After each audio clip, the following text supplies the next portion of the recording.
eh, en las contratistas grandes o en las consultoras de ingeniería, se establecen clasificaciones de personal que van desde P1 hasta P10, desde T1 hasta T4 o hasta T5, dependiendo de la clasificación. Los P estamos refiriéndonos a profesionales y los T a técnicos, ¿verdad? Entonces aquí yo voy a definir, porque este gerente general tiene un nombre para mí en mi plantilla, ¿sí? El supervisor de relaciones laborales tiene un nombre, no solo tiene el cargo, tiene un nombre, es una persona. Entonces, y es un P7. ¿Sí? Y así voy ajustando la clasificación. Esta clasificación también va de la mano eh, de una, de una tabla que genera el Colegio de Ingenieros de Venezuela, por ejemplo, y que normalmente las empresas deben tener alguna referencia salarial asociada y que pueda compararse contra la formalidad del Colegio de Ingenieros de Venezuela. Ok, les aplico su porcentaje de beneficio y por la cantidad de personas y voy teniendo un total. Luego tengo labor, labor supervisión en obra. Labor y supervisión en obra. ¿Qué son? Ah, cuando veo aquí son secretaria, chofer para transporte de personal, administrador de contrato, almacenista, obrero de servicios generales, vigilante. Y miren aquí, tengo un factor de beneficio que se le aplica a un grupo de personas y otro más alto que se le aplica a otro grupo de personas. Seguimos insistiendo en que hay diversos tipos de mano de obra, directas e indirectas, y aquí podemos ver que eso verídico es así. Tenemos uno que va para directos y otros que son indirectos, que son míos, son personal de confianza. Yo les pago con mi salario. Entonces, pues bueno, podemos tener esto así. Se hace un subtotal de labor administrativa en obra y luego se hace el total de labor administrativa en obra, sumando, acá está, si le hacemos F2, sumamos, vemos quiénes están ahí, ¿ok? Esa suma. Tenemos una cantidad de información aquí para ir viendo por mes cuánto se está pagando por labor administrativa en obra. Luego tenemos otro ítem que se llama gastos generales en obra. Aquí podemos ver entonces una descripción, una columna con la cantidad, el costo mensual y el total en obra. ¿Qué tenemos aquí dentro de los gastos generales de obra? El alquiler del tráiler de oficina, alquiler del tráiler de depósito. Si no son míos, los tengo que alquilar. No, míos como propietario, pues como contratista. Los tengo que alquilar y tengo que pagarlo. Alquiler de oficina para la obra. Con respecto al local o oficina de la obra, necesito pagar electricidad, agua de acueducto, filtros de agua, teléfono, alquiler de radio, uniformes, implementos de seguridad para mi personal indirecto, café, azúcar, leche, agua, hielo, en todo lo que se consume normalmente en una oficina. Luego tengo también los servicios públicos e insumos en la obra. ¿Cuáles son los servicios públicos? Bueno, ya los hemos tenido ahí. Ya los vimos aquí. Esto está sumando hacia arriba. Vamos a ver si es cierto. Sí, esto está sumando hacia arriba. Entonces, esta descripción que está acá pertenece al local o oficina de la obra. Esta de aquí pertenece a servicios públicos e insumos. ¿Okay? Está sumando hacia arriba. Y aquí tenemos equipos y artículos de oficina en obra. Aquí tenemos por aquí, tenemos las computadoras, impresoras, fotocopiadoras en obra, valijas, en este caso, si ocurre que hay una valija, servicios panamericanos, esto está viejo, pero bueno, es importante que vean que se había que pagarlo cuando había que llevar el dinero de la nómina para pagar en la obra, se tenía que alquilar, se tenía que contratar el servicio panamericano, pues la parte de que hacía el traslado del dinero que se le pagaba a la gente. Muebles de oficina en obras, papelería, artículos de oficina en obras. Y bueno, cada uno de estos ítems se pueden contabilizar tantas cosas como la administración propicie que se pueda recuperar. Luego tengo equipos y vehículos en obra. Pues aquí también puede ser transporte de personal. Fíjense, ahorita hablábamos del transporte de los autobuses, ¿verdad? ¿Qué dice aquí? Son 16 autobuses para el primer y segundo turno, más 8 buses para la noche. Bueno, este es un caso típico, es una nota que quedó de un ejemplo que se hizo, de un cálculo que se hizo, donde estos se incluía dentro de la administración los buses para el personal directo, ¿no? Ahí se nota que era por ahí. Ahorita acabamos de ver un cálculo de factores de sobrecosto de labor y veíamos que los buses del personal directo estaban incluidos dentro del factor. Como les dije, en ese momento se tiene que hacer ese análisis para ver en dónde se deriva ese gasto para que no se duplique, no puede ir duplicado, o está allá o está aquí.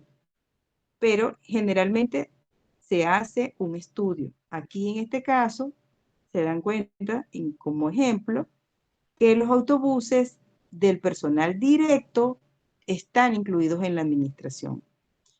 Quiere decir que en ese mismo ejemplo, si nosotros viéramos dónde está el factor de sobrecosto de ese proyecto, en ese factor de sobrecosto no estaban los autobuses.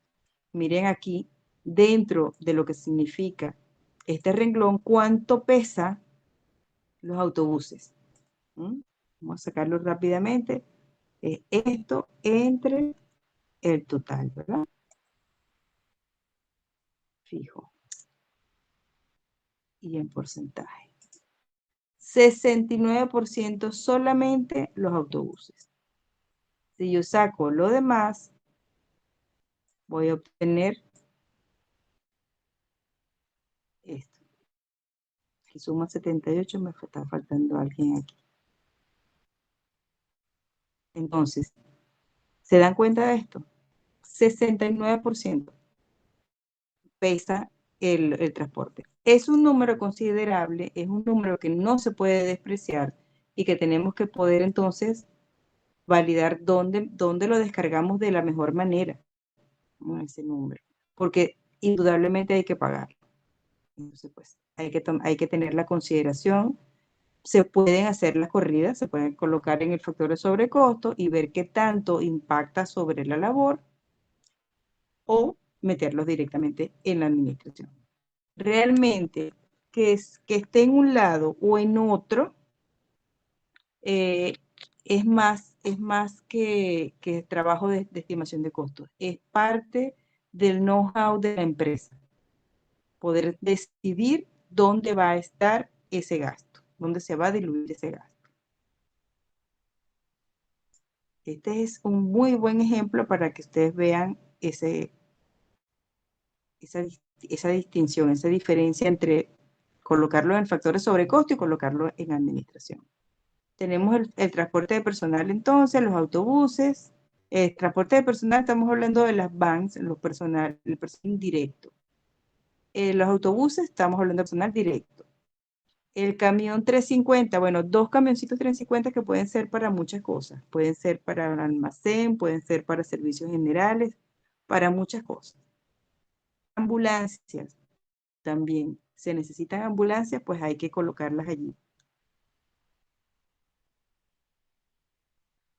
Camionetas para personal supervisorio. Ah, bueno, eso también es importante poderlo descargar en alguna manera. O lo coloco en el precio unitario y lo cobro como camioneta para personal supervisorio, ¿verdad? O lo meto en la administración. En muchos paquetes de licitación se especifica muchas de estas cosas, muchos de estos ítems. Se van diciendo, se van definiendo dónde colocarse para que sea algo estándar, que todos los licitantes vayan bajo el mismo esquema. Y eso también pasa muchísimo. En una buena estructura contratante pasa mucho. Fíjense que acá tenemos también otros temas que son impuestos municipales, timbre fiscal, seguros y fianzas. Estos ítems son totalmente válidos, están presentes siempre porque depende de dónde se vaya a realizar el proyecto. Entonces hay que tener en consideración el impuesto municipal que hay que pagar como empresa por estar haciendo un trabajo en un área, hay que pagar un timbre fiscal, o sea, esto es de la empresa. Vamos a ver un poco porque cuando nos damos cuenta aquí, seguros y fianzas vienen de la pestaña fianzas y seguros que estamos acá. Vamos a hacer un barrido por esta. Aquí está. Cálculo de fianzas y seguros. Se necesita para esto el monto del contrato, ¿sí? El monto del contrato viene de gastos administrativos H11. Quiere decir que es uno de estos números, ¿verdad? Este número que está aquí, el rango valor. Luego, sobre este monto del contrato, se aplican las fianzas, primas referidas a cada uno. La fianza de fiel cumplimiento, que significa que son 10% sobre el monto del contrato, con una prima de 0.4%. La buena calidad, la fianza de buena calidad o fianza de garantía de calidad, 10% sobre el monto del contrato, con una prima de 0.4%. Aquí está. Le calculo el 10 y sobre el 10 le calculo la prima. El anticipo, en aquellos contratos donde se prescribe, se indica que se va a pagar, pues el anticipo puede llegar a ser hasta 20% sobre el monto del contrato. Con una prima de 0.4%. Acá está. Aquí hay números que están ocultos. Vamos a ver qué hay. Hay alguna información que son las horas OME. Yo lo voy a eliminar porque no me hace falta. Vamos a ocultarlo. Ok. Eso es con respecto a las fianzas. Esos son números que tienen que estar dentro del cálculo. Y los seguros, también hay una cantidad de seguros. Generalmente, esto no es un cálculo que haga el estimador de costos. Eh, cuando en una empresa pequeña, por supuesto que no hay un departamento de finanzas, sí, toca hacerlo, pues. Pero en una estructura amplia, compleja, con una cantidad de departamentos, generalmente se envía un preliminar del monto del contrato al departamento de finanzas, el departamento de finanzas hace el cálculo de seguros porque normalmente estos porcentajes pueden estar variando dependiendo del sitio donde se va a hacer el trabajo y dependiendo del tipo de proyecto que se vaya a desarrollar. Ahorita en la legislación venezolana hay una cantidad de seguros y de porcentajes que hay que pagar por una cantidad de ministerios que están vigentes todavía y bueno, hay que pagar una cantidad de cosas. Lo cierto es que Dentro de los básicos está el seguro patronal, que se aplica solo a la nómina, es 1.4% de la nómina. El seguro del empleador, que es 1.2% sobre la nómina. La responsabilidad civil, que es 0,15 sobre el monto del contrato. Aquí parece como que fuera un monto fijo, pero quiere decir que lo, lo, lo calcularon y se colocó como monto fijo. Cuando nos devolvemos a la plantilla de gastos administrativos, podemos ver que en la parte de abajo vamos a tener el monto de los seguros proveniente de ese cálculo y la sumatoria de los completos. Entonces, tengo el total de gastos generales de la obra que está conformado por la suma de todos estos parciales que vengo trayendo. ¿Sí? Aquí hay una nota que dice, CDO significa costos directos de la obra, porque aquí tenemos uno que dice, alícuota de la oficina principal, porcentaje de CDO. Entonces está puesto como 5%. Esta alícuota puede ser hasta 5%. Puede ser 2.8, 3, 3.5, 4%, 5% es el normalmente en el tiempo que yo trabajé, créame que muy pocas veces llegué a 5%, casi siempre era un número por debajo. La alícuota de la oficina principal permite descargar en este número un valor sin tener mucho que explicar, pero que hay que contabilizarlo. ¿Qué quiere decir alícuota de la oficina principal? Bueno, puede ser que el edificio original donde se desempeña la empresa sea propio. Entonces, si es propio, es un edificio que paga servicios, que, ¿sabe? Tienen una estructura para pagar. Y si es alquilado, también hay una estructura de renta, de mantenimiento, que también hay que costear. Entonces, esa alícuota permite descargar por ahí esos costos. También hay modelos donde se detallan al máximo toda esta cantidad de números que van dentro de esta alícuota. Ok, sumamos el total de gastos generales administrativos acá. Tenemos los costos directos de obra y tenemos el porcentaje de gastos administrativos calculados para la obra, que es la división cociente entre el total de gastos generales entre el total de costos directos de la obra. Fíjense que aquí hay unas observaciones. Para la época decía, no se considera ningún porcentaje por aplicación de artículos en la ley de la ciencia, tecnología e innovación y la ley orgánica contra tráfico ilícito de sustancias estupefacientes y psicotrópicas. Se considera que la póliza de todo riesgo de construcción estaría bajo la póliza corporativa de PDVSA. O sea, son notas que coloca el Departamento de Estimación de Costos para garantizar, pues para notificar que este tipo de cosas no se están considerando aquí. Luego tenemos este porcentaje calculado para la obra y tenemos el porcentaje de administración como tal que se va a colocar dentro de los análisis de precios unitarios. ¿Cuál es? Tenemos una gerencia de construcción y fíjense que el número también está puesto como rango valor.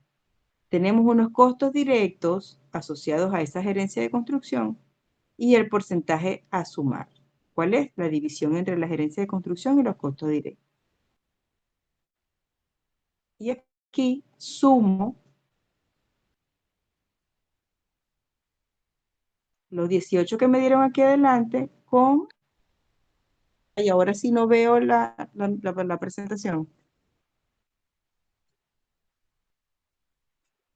Sí, se No sé. dejó de compartir pantalla.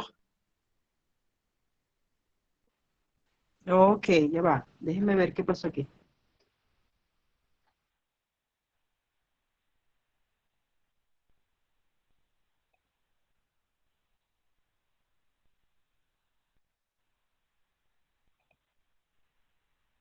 Este bicho como que se cansa. Conche, lamento mucho la interrupción. Está aquí, ¿verdad? Sí.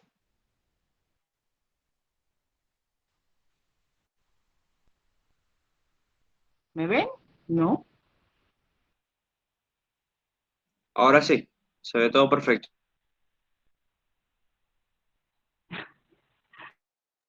Ay, qué broma. Voy a cerrar y volver a entrar. A ver, dejar de presentar, volver a entrar.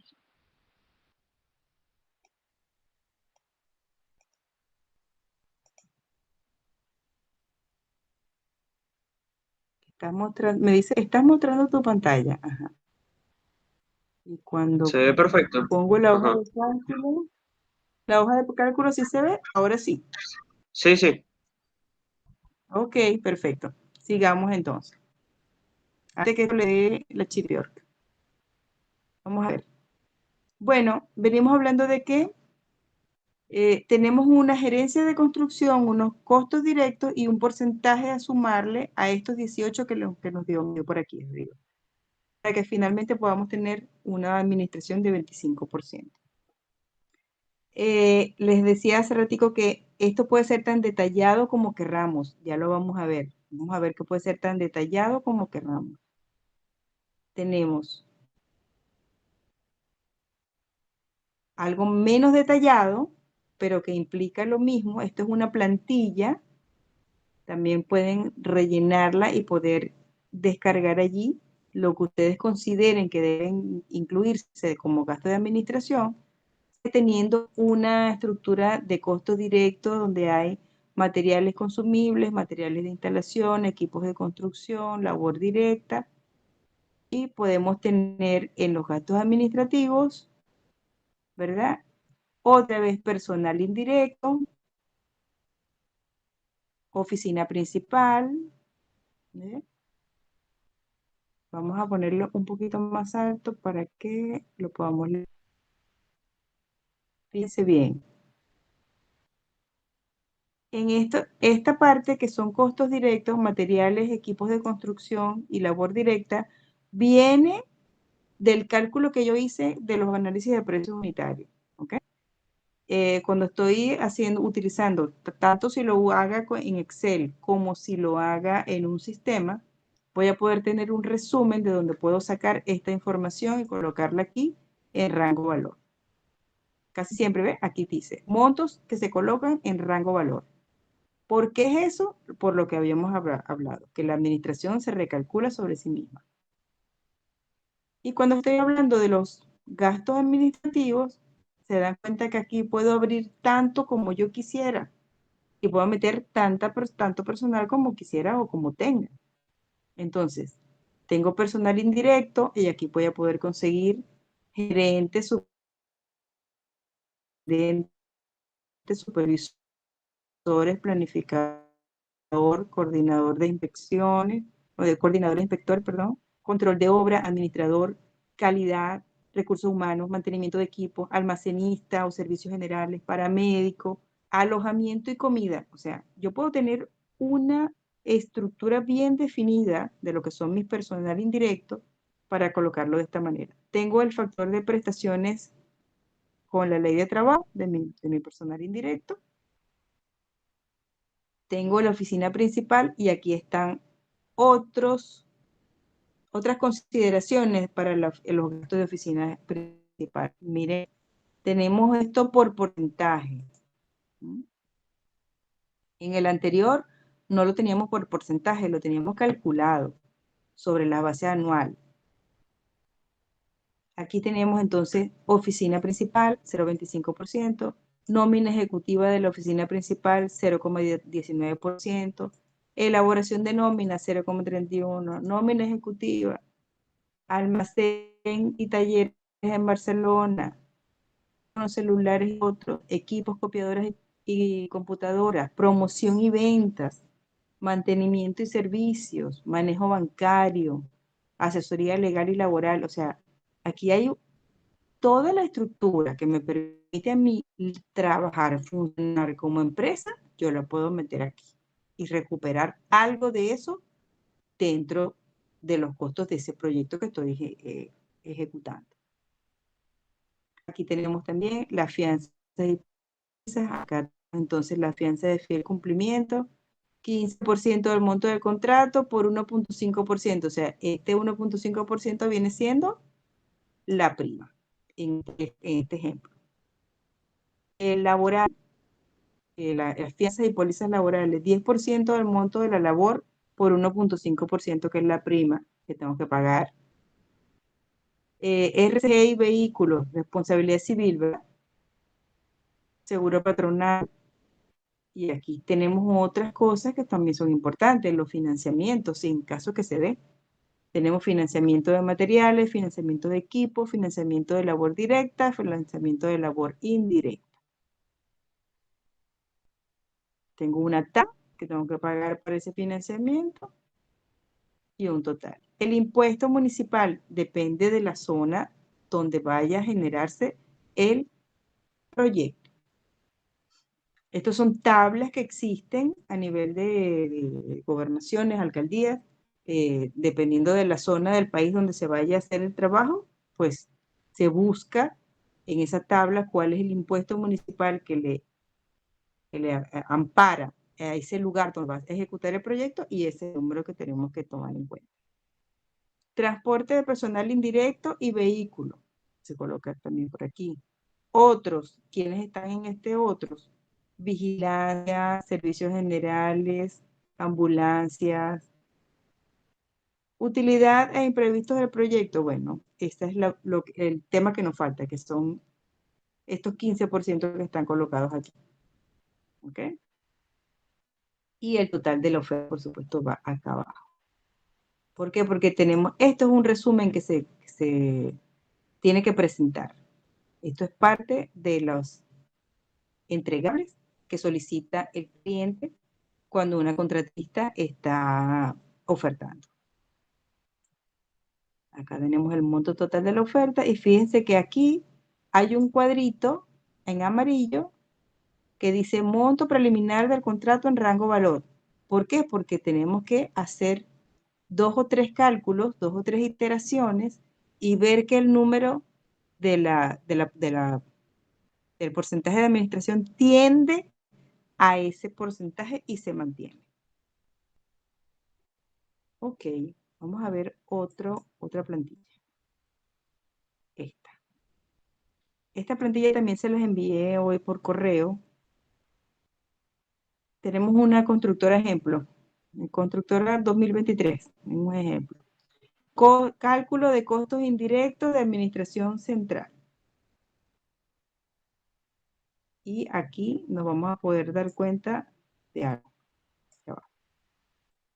Aquí tenemos que esto se hace preferiblemente en un año, sobre la base de un año. Habíamos hablado cuando empezamos a hablar de la administración, que hay que tomar en consideración todas las ventas que se tienen en un año, para poder desde allí poder descargar ese número, cobrarlo eficientemente a través de la cantidad de ventas o la cantidad de proyectos que yo haga durante un año. Eso sería lo más lógico y prudente. El volumen de ventas esperado en un año o monto del contrato, si el caso es que estamos hablando de uno solo, con los costos directos de campo, tengo un número aquí. Y luego, sobre ese número voy a empezar entonces a diversificar todos estos gastos técnicos y administrativos. El gerente, la secretaria, el recepcionista, asesor legal, asesoría externa, gerente de planificación, secretaria de planificación, gerente de producción, secretaria de producción, jefe de departamento de proyectos, jefe de departamento de compra, almacenista, velador, jefe del departamento de programas, contador, secretaria bilingüe, limpieza, mensajero. Toda la gente, la plantilla, la nómina que tengo yo funcionando allí. Esta gente cobra todos los meses, haya o no haya trabajo. Por eso es que hay que procurarse el trabajo. Pero generalmente hay un capital que se paga para poder mantener esa plantilla. Fíjense que aquí tenemos uno bien importante, que es alquiler y depreciación. Estamos hablando de la oficina central. La pestaña dice costo de oficina central. Entonces, si yo tengo el edificio o tengo el almacén, ¿qué hago? Si es mío, lo deprecio. Si no es mío, pago alquiler. Y tal cual, eso es lo que vemos acá en esta estructura. ¿Ve? Podemos ver un cálculo de alquiler y depreciación. Aquí está la renta de almacén y de oficina, los servicios, luz de la oficina y almacén, teléfono de la oficina y almacén, mensajería, correos y otros. Mantenimiento, equipo de almacén, equipo de oficina, equipos de transporte y vehículos de oficina. Depreciaciones, equipos de almacén, equipo de oficina, y aquí voy teniendo todo. Amortizaciones, gastos de organización, gastos de instalación. Ahí voy teniendo contabilizados todos mis gastos. Obligaciones y seguros. Aquí tengo membresías. Si yo pago colegio de ingenieros, revistas especializadas, periódicos y semanarios, todo lo que esté pagando, lo voy a ir allí. Seguros, vehículos, transportes de oficinas, robos de oficinas, incendios de oficinas. Ay, Dios mío, todo esto es puro seguro. Materiales de consumo. Aquí tengo otro ítem que puedo ir, meter consumibles y lubricantes, impresoras, papelerías de oficina, copias de planos, copias de servicios externos, artículos de limpieza, comidas en la oficina, pasajes o peajes y otros. Ah, y inclusive puedo tener este renglón bien importante que son la capacitación y promoción. Ah, bueno, en la capacitación puedo tener cursos y seminarios para los obreros, cursos y seminarios para los empleados, cursos y seminarios para los ejecutivos. Y tengo que asignarle un valor y una frecuencia a cada uno de estos cursos. ¿Cuántos son? En la promoción, bueno, si tenemos actividades deportivas, celebraciones de oficina, regalos para los clientes, atención a los clientes, concursos, proyectos no realizados también los tengo que colocar. ¿Por qué? Porque oferté, tuve un esfuerzo, pero no me gané el proyecto. Entonces, ese dinero para dónde va, lo tengo que recuperar de alguna manera. Hasta que tenga un total de gastos de oficina, ¿eh? Que son una cantidad de sumas de estos ítems que están más arriba.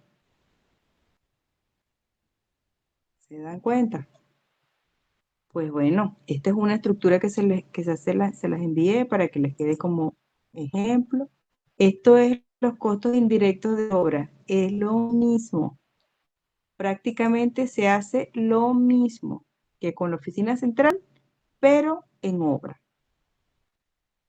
Aquí están unos ejemplos. ¿Okay? Concepto PDVSA. Bueno, PDVSA para el cálculo de los costos indirectos establece que yo pueda tener una estructura similar a esta, que tenga esto, el personal administrativo, los gastos generales, bien sea por meses o bien sea por sumas globales, y el porcentaje de administración. Miren lo que dice PDVSA que pudiera ser el porcentaje de administración, 12,83%. Aquí, por supuesto, que faltan, no solo que faltan, sino que a lo mejor no tienen el valor que nosotros como contratista le asignamos realmente a estos cálculos. Pero aquí, esto es una buena plantilla para iniciar. ¿Ok? Bien. Vamos a seguir con la presentación para ver por dónde quedamos. Ya habíamos hablado entonces de la administración, se dieron cuenta de lo importante que es calcular la administración. No es un valor que sea así fácilmente aceptable, que ustedes le digan, ponle 25% de administración. No, lo tienes que sustentar. En algún momento tienes que hacer el cálculo para verificar que ese 25% es justo. Luego tenemos el último costo indirecto, que es la utilidad. Es la cantidad sobre los costos directos más gastos generales que el contratista se reserva como pago de su servicio. La fijación de la utilidad no está sujeta a normas. Esta depende de la oferta y de la demanda. El contratista debe estudiar el mercado para determinar los márgenes de ganancia que el mercado acepta. El porcentaje de utilidad se fija de mutuo acuerdo o lo impone el organismo contratante. El valor más corriente es 10%, pero se ha ido moviendo en la medida que el tiempo ha pasado y en vez de 10% pueden ser 12, pueden ser 15, hasta 18% de utilidad he podido ver así, como sencillo pues. La utilidad está también relacionada a la cantidad de tiempo de duración del proyecto. La administración y la utilidad, los dos conceptos. Si yo tengo un proyecto que me dura 2 meses y tengo una infraestructura de personal como la que vimos ahorita en el ejemplo, no es lo mismo a que tenga un proyecto de 18 meses con esa misma infraestructura. Voy a tener más tiempo para disipar esos costos. Bien, ¿qué diferencia hay entre esa utilidad y esto que viene ahorita? Margen, utilidad, ganancia, profit, que nosotros lo llamamos como markup o margen, pues. Veamos quiénes son los componentes de esta utilidad. El margen de riesgo o contingencia son imprevistos e imponderables. En las operaciones de toda empresa existen riesgos y contingencias que deben ser evaluadas y tomadas en cuenta al momento de determinar el valor que debe añadirse a los costos, ya que de lo contrario no dejaría la utilidad esperada. El valor del concepto varía y está en función de la complejidad de la obra o del servicio, la definición clara de lo que el cliente espera de la obra, la duración y el conocimiento que tiene el contratista o el consultor del cliente, entre otros aspectos. Otro componente de la utilidad son los costos de oportunidad. Es el costo del dinero propio o peculio del consultor. Representa el rendimiento mínimo que ha de obtener la empresa para decidirse a asignar sus recursos en la producción de los bienes o servicios que la industria está contratando.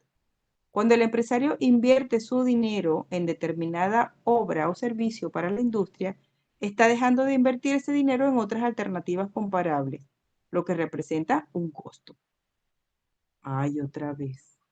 Ya voy. No sé qué le está pasando a la máquina.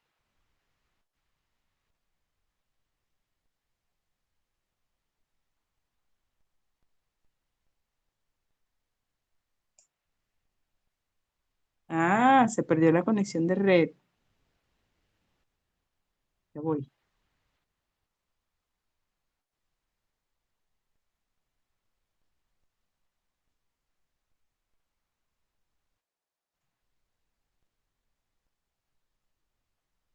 ¿Me escuchan por aquí, verdad? Sí, sí, sí. Sí se escucha. Ok, ya va. Que se perdió la conexión de red acá en el apartamento y por eso la computadora se salió. Menos mal que ya estamos terminando. Dios mío.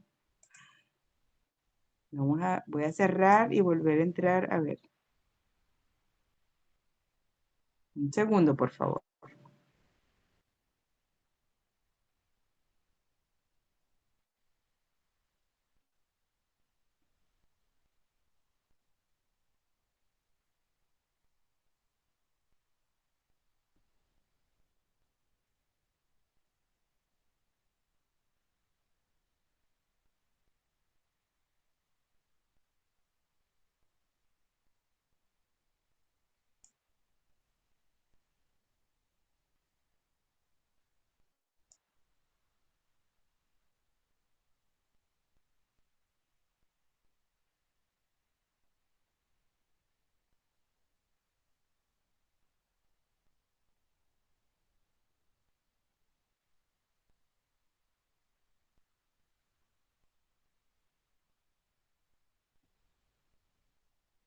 Ok,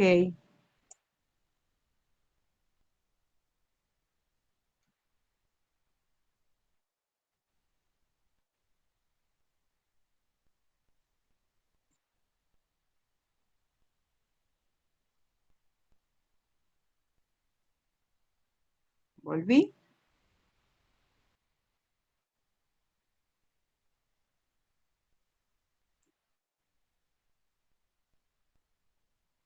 ¿Están viendo? Sí, sí, vemos la presentación, profe. ¿Listo?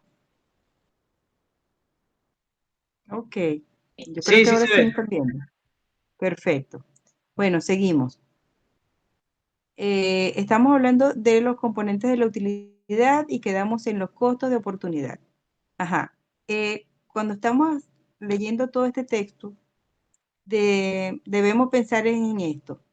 Si yo tengo como contratista un dinero que voy a aportar, voy a colocar, voy a arriesgar para hacer un proyecto y dejo de invertir, por ejemplo, en la bolsa de valores y comprar una cantidad de acciones que me van a tener un rendimiento con menor riesgo, en menor tiempo, que un proyecto que voy a construir. Yo como contratista tengo que medir eso. Entonces, decidir si me arriesgo mi dinero a ejecutar el proyecto o lo meto en una bolsa de valores y subo mi patrimonio en una manera distinta, pues, una cartera de activos diferente. A eso se refiere el costo de oportunidad. Entonces, debe ser parte de las consideraciones como contratista, como dueño de la contratista, para yo poder arriesgar mi dinero en una obra. Y el costo financiero es similar, es el costo de dinero de terceros provenientes de entes financieros. Es el rendimiento o interés que habrá de obtener el empresario para cancelar el crédito que está pidiendo para poder meterse a trabajar. Representa la tasa de descuento determinada por el mercado de inversiones o el mercado financiero, es decir, la tasa que se cobra en el mercado. ¿Qué quiere decir con esto? Todos estos componentes de la utilidad deben revisarse en, en la oportunidad de un contratista entrar en una obra, sea cual sea una casa, sea un edificio, lo que sea. Tiene que haber esta diferenciación entre lo que significa arriesgarme dinero para una o para otra cosa. ¿Ok? Fórmulas de ajuste. Ok. Las fórmulas de ajuste nosotros tenemos como ejecutantes, pues como contratistas, tenemos mucho tiempo que no las vemos porque el Banco Central, que era el encargado, el ente encargado de generar los indicadores y todo el soporte que permitía establecer una fórmula monómica o polinómica que ayudara a ajustar los precios de una obra durante un tiempo determinado, se han ido cambiando las vertientes, las formas de aplicarlo. Pero es justo y necesario que ustedes entiendan que existen las fórmulas de ajuste y cómo se aplican. Vamos a ver esto a continuación. En periodos de inflación crítica, con fluctuaciones en la tasa de inflación, los contratistas se ven en la necesidad de evaluar con alto grado de incertidumbre el impacto de la inflación sobre los precios futuros del contrato durante su ejecución. Cuando las tasas de inflación son inestables, los contratistas pudieran rehusar la oferta bajo precio total fijo e insistirán en tener algún elemento de protección en contra de la inflación. Cuando las tasas de inflación son bajas y estables, el nivel de incertidumbre del contratista para predecir el efecto de la futura inflación sobre los precios actuales es bajo y por lo tanto están dispuestos a ejecutar el contrato bajo la modalidad de precio total fijo. ¿Cuál es el mecanismo de ajuste que se aplica en este caso? La oferta de precio total fijo basada en expectativas de altas tasas de inflación con cláusulas contractuales que permitan una revisión. El precio base total fijo manteniendo un esquema contra reembolso al haber cualquier cambio de precio. Esto se utiliza mucho más dependiendo del tipo de contrato para contratos de procura, generalmente. Y por último tenemos las fórmulas de ajuste. ¿Okay? Entonces no descartemos el primero, que es la oferta de precio total fijo basada en una expectativa de alta tasa de inflación con una cláusula que permita una revisión. Eso es lo que pasó en estos años duros que vivimos, que fueron del 2017, 2018, 2019. Lo que hacíamos era ajustar el contrato mediante un diferencial cambiario. Las fórmulas de ajuste, ¿qué son? Son fórmulas genéricas o específicas con coeficientes de pesos definidos utilizadas para calcular los ajustes de costos en las partidas de un contrato, en periodos donde existen grandes fluctuaciones en las tasas de inflación del país. ¿Quiénes son los componentes? La fecha de precio, la fecha de evaluación, los precios, los diferentes elementos de costos, o sea, los materiales, equipos, labor, administración, del estimado de costo que estén sujetos al ajuste. La fórmula está formada por un precio base. Acá podemos ver el resumen de la fórmula. Esta es una fórmula pequeña, estándar, pero que puede ir creciendo en función de la cantidad de elementos que se le agreguen a esta fórmula. Como les dije ahorita, hay fórmulas monómicas, quiere decir que tienen un solo elemento, o polinómicas, que tienen varios elementos. ¿Okay? Un polinomio como el que conocemos matemáticamente hablando. La fórmula está formada por un precio base a tiempo cero, que generalmente es el tiempo de inicio del contrato, un índice o elemento que mide la inflación en el tiempo, un índice o elemento base de tiempo, es donde defino por cuánto tiempo se lo voy a aplicar para poder recuperar. Un peso ponderado en costo que acompaña el índice del elemento de inflación, un elemento no escalable, este elemento no escalable, un elemento que indique avance o cantidad a ser escalada y un nuevo precio para el tiempo M. Este es el nuevo precio. En una estructura simple de un solo elemento, tenemos una fórmula como esta. Un solo elemento de costo. Entonces tenemos el precio nuevo va a ser igual al precio base multiplicado por un cociente entre el índice de inflación nuevo contra el índice de inflación base. Cuando les decía ahorita que el Banco Central de Venezuela era el que tenía toda la indicación para poder generar las fórmulas polinómicas, era porque se presentaban unos indicadores de inflación en la página del Banco Central de Venezuela, y contra eso era que se utilizaban las fórmulas. ¿Ok? El Banco Central era el regente de esa información. Entonces había que estar apegado a esa decisión del Banco Central, pues a lo que ellos publicaban.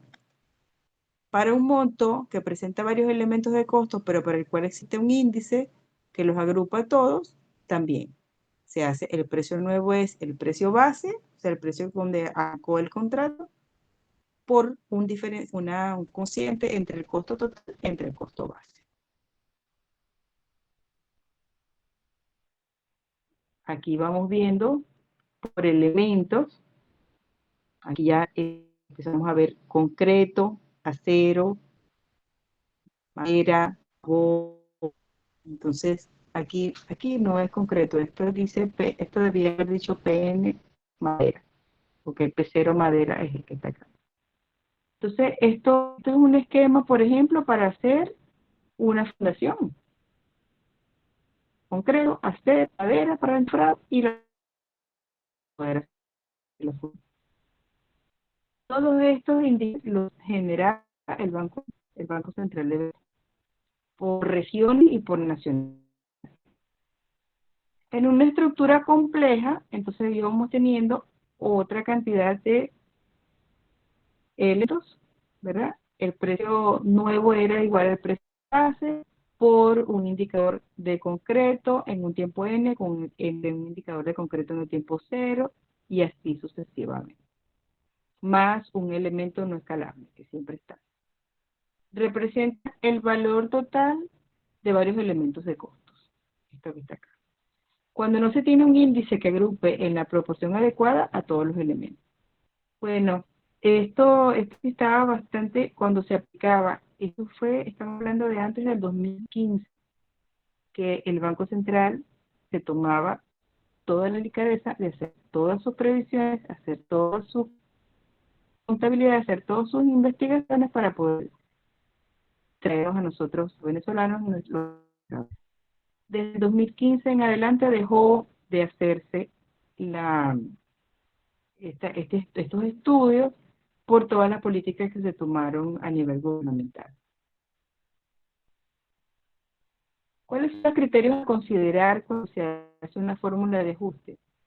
Hay que establecer la fecha base de los precios, hay que establecer el monto del contrato escalar y los pesos de cada uno de los elementos de la estructura de costo del contrato. Dado todos los datos de sufijo 0 deben ser revisados y anexados al contrato, que son los inicios, es el contrato de origen. Establecer las tablas que se extraerán, donde se extraerán los índices del Banco Central. Para la labor, determinar claramente el contrato colectivo, la cuadrilla tipo, ponderada y los beneficios que aplican.